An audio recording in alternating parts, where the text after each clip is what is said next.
আসসালামু আলাইকুম রহমতুল্লাহ। প্রিয় দর্শক, আশা করি মহান রব্বুল আলমিনের দয়ায় সকলে অনেক ভালো আছেন। পৃথিবীর প্রাচীন একাধিক সভ্যতায় দুর্গের ব্যবহার দেখা যায়। নগর ও জনপদ রক্ষায় দুর্গ বা কেল্লা যুগ যুগ ধরে গুরুত্বপূর্ণ ভূমিকা পালন করে আসছে। ইসলামী স্থাপত্যবিদ্যার গুরুত্বপূর্ণ অংশ জুড়ে আছে দুর্গ ও সামরিক স্থাপনা। মুসলিম শাসক ও খলিফা কর্তৃক নির্মিত বহু দুর্গ এখনও কালের সাক্ষী হয়ে পৃথিবীতে টিকে আছে, যেমন বাংলাদেশের লালবাগ কেল্লা, ভারতের লাল কেল্লা, সিরিয়ার সালাহউদ্দিন আইয়ুবী কেল্লা ইত্যাদি। ইসলাম পূর্ব আরব সমাজে দুর্গের প্রচলন ছিল। যেমন মহানবী সাল্লাল্লাহু আলাইহি ওয়াসাল্লাম মদিনায় হিজরত করার আগেই স্থানীয় ইহুদিরা একাধিক দুর্গের মালিক ছিল। এসব দুর্গের বেশিরভাগ মালিকানাধীন এবং আকারে ছোট ছিল, তবে তা ইহুদি গোত্রগুলো ও তাদের সম্পদ রক্ষায় গুরুত্বপূর্ণ ভূমিকা রাখত।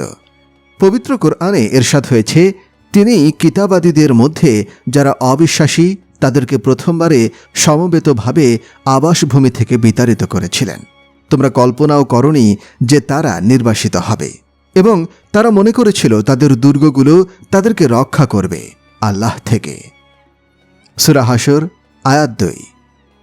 এছাড়া আরবের লোকেরা শাম ও ফিলিস্তিনের ভূমিতে ব্যবসার জন্য যাতায়াত করত, ফলে তারা স্থানীয় দুর্গ ও তার ব্যবহারের সঙ্গে পরিচিত হয়। ইসলাম গ্রহণের পর আরব মুসলিম দুর্গ ব্যবহারে তাদের পূর্ব অভিজ্ঞতাকে কাজে লাগান। প্রাথমিক পর্যায়ে তারা নতুন দুর্গ নির্মাণের পরিবর্তে বিজিত ভূমির দুর্গ সংস্কার ও আধুনিকায়নে অধিক মনোযোগী ছিলেন। মুসলিম সভ্যতায় দুর্গের প্রচলন। ইসলামী সভ্যতার সূচনায় দুর্গের কোনো প্রচলন ছিল না। মহানবী সাল্লাল্লাহু আলাইহি ওয়াসাল্লাম ও আবু বকর রাদিয়াল্লাহু আনহু এর যুগে মুসলিমরা কোনো দুর্গ নির্মাণ করেছে বলে জানা যায় না। ওমর রাদিয়াল্লাহু আনহু এর যুগে শাম, মিশর ও উত্তর আফ্রিকার বিস্তীর্ণ অঞ্চল ইসলামী খেলাফতের সীমানাভুক্ত হয়। তখন বিজিত অঞ্চলের পূর্ব নির্মিত দুর্গ সংস্কার ও আধুনিকায়নের পাশাপাশি এসব এলাকায় নতুন দুর্গ ও নগর প্রাচীর নির্মাণের প্রয়োজনীয়তা দেখা দেয়। বিশেষ করে ভূমধ্য সাগরের তীরবর্তী শহর ও জনপদ রক্ষায় দুর্গ নির্মাণ দরকার হয়। ফলে ধারণা করা হয় ওমর রাদিয়াল্লাহু আনহু এর যুগেই দুর্গ নির্মাণের সূচনা হয়। ইসলামী সভ্যতায় দুর্গ নির্মাণের পূর্ণ বিকাশ ঘটে উমাইয়া শাসকদের হাত ধরে, কেননা ওমর রাদিয়াল্লাহু আনহু থেকে হুসাইন বিন আলী রাদিয়াল্লাহু আনহু পর্যন্ত 4 জন মুসলিম খলিফা আততায়ী ও বিদ্রোহীদের হাতে নিহত হওয়া এবং মুসলিম সমাজে রাষ্ট্রের ক্ষমতা নিয়ে সংঘাত এ সময় চরম রূপ নেয়। মুসলিম সাম্রাজ্যের সঙ্গে ইসলামী খেলাফতের সংঘাত চূড়ান্ত পর্যায়ে পৌঁছে যায়। ফলে ইসলামী শাসক ও জনসাধারণের নিরাপত্তা নিশ্চিত করতেও দুর্গ নির্মাণের দরকার হয়। মুসলিম দুর্গের বৈশিষ্ট্য। মুসলিম সভ্যতায় দুর্গ নির্মাণ মূলত নগর স্থাপত্যেরই অংশ ছিল। ফলে একটি আদর্শ নগরীতে যা কিছু থাকে মুসলিম দুর্গ বা কেল্লায় তার সবই থাকত। মুসলিম দুর্গের অপরিহার্য 3টি অনুষঙ্গ হল ক. মসজিদ ও মাদ্রাসা, খ. বেসামরিক আবাসিক ভবন, গ. সামরিক আবাসিক ভবন। এছাড়া পানির কূপ, খাদ্যগুদাম, পশুর আস্তাবল, অস্ত্রাগার, প্রশাসনিক ভবন ইত্যাদি তো ছিলই। দিল্লির লালবাগ কেল্লাকে মুসলিম আমলে নির্মিত একটি বিশিষ্ট দুর্গ মনে করা হয়, যা বিশ্লেষণ করলে মুসলিম দুর্গগুলোর বৈশিষ্ট্য সম্পর্কে ধারণা করা যায়। লাল কেল্লা দিল্লির যমুনা নদীর তীরে নির্মিত একটি মোঘল দুর্গ, যার মধ্যে রয়েছে সাধারণ মসজিদ, সম্রাটের জন্য নির্মিত পৃথক মসজিদ, নারীদের আবাসস্থল, রাজপুত্রদের আবাসস্থল, মেহমানখানা, শিল্প সংস্কৃতি কেন্দ্র, 2টি বাগান, বিশেষ সম্মেলন কেন্দ্র, সাধারণ সম্মেলন কেন্দ্র, নিরাপত্তা চৌকি, গুদামঘর, গোসলখানা, পানি সংরক্ষণ কেন্দ্র, মহাফেজখানা, পাঠাগার, সেনা কেন্দ্র, রাজকীয় প্রবেশপথ ইত্যাদি। দুর্গ বিষয়ক মুসলিম পরিভাষা। দুর্গ ও কেল্লার সঙ্গে সম্পৃক্ত কয়েকটি মুসলিম পরিভাষা হল: 1. মাজাগিল, দুর্গের ময়লা নিষ্কাশনের পথ। 2.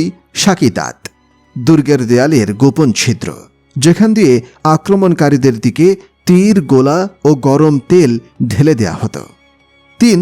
মিত্রাস, এমন দেয়াল যার আড়ালে দুর্গের প্রহরীরা দাঁড়িয়ে থাকত।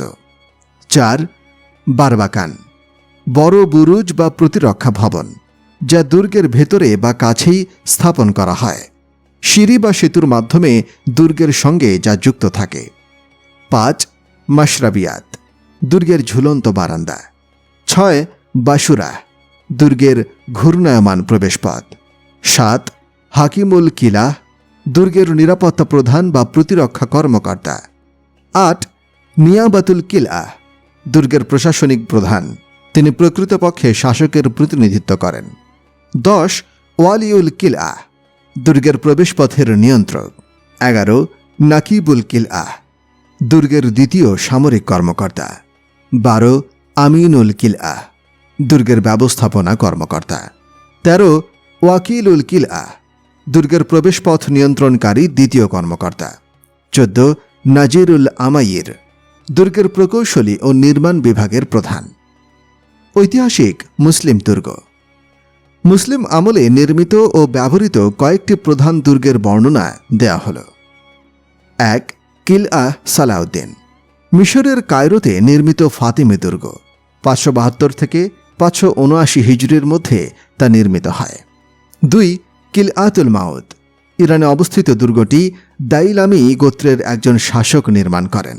পরে 850 খ্রিস্টাব্দে শিয়া মতাদর্শীরা তা দখল ও পুনর্নির্মাণ করেন। 3. কিলআতু মিসআফ, আধুনিক সিরিয়ায় অবস্থিত দুর্গটি খ্রিস্টপূর্ব 40 অব্দে নির্মিত। মুসলিম বিজয়ের পর প্রথমে উমাইয়া শাসকরা এর ব্যবহার শুরু করেন। আব্বাসীয়রা দুর্গটির সংস্কার ও আধুনিকায়ন করেন। 4. কিরাক দুর্গ, জর্ডানে অবস্থিত একটি সুপ্রাচীন দুর্গ। খ্রিস্টপূর্ব 860 অব্দে তা নির্মিত হয়। ক্রুসেডের সময় দুর্গটি খ্রিস্টানরা গুরুত্বপূর্ণ সামরিক কেন্দ্র হিসেবে ব্যবহার করত। সুলতান সালাউদ্দিন আইয়ুবী দ্বিতীয়বার দুর্গটি জয় করেন। 5. কিলআতুল দামেস্ক, সিরিয়ার দামেস্কে অবস্থিত দুর্গটি উমাইয়া শাসকরা নির্মাণ করেন। আব্বাসীয়রা দামেস্ক দখলের পর তা ধ্বংসস্তূপে পরিণত করে। পরে ফাতিমি শাসকরা তা পুনর্নির্মাণ করেন। 6. কিলআতু মাসবাক, সৌদি আরবের দিরাতে অবস্থিত দুর্গটি নির্মাণ করা হয় 1865 খ্রিস্টাব্দে। আধুনিক সৌদি আরব রাষ্ট্রের অভ্যুদয়ের সঙ্গে দুর্গটির নিবিড় সম্পর্ক আছে। 7. কিলআতু জামরুদ, এটি সৌদি আরবে অবস্থিত উসমানীয় আমলের গুরুত্বপূর্ণ একটি দুর্গ। হাজিদের নিরাপত্তা নিশ্চিত করতে দুর্গটি নির্মাণ করা হয়েছিল। উল্লেখ্য, এসব দুর্গ ইসলামের প্রাথমিক ও মধ্য যুগে গুরুত্বপূর্ণ ভূমিকা পালন করেছে। এশিয়া, ইউরোপ ও আফ্রিকার যেসব অঞ্চলে মুসলিমরা শাসন করেছে সেখানে আরও বহু বিখ্যাত ও গুরুত্বপূর্ণ মুসলিম দুর্গ আছে।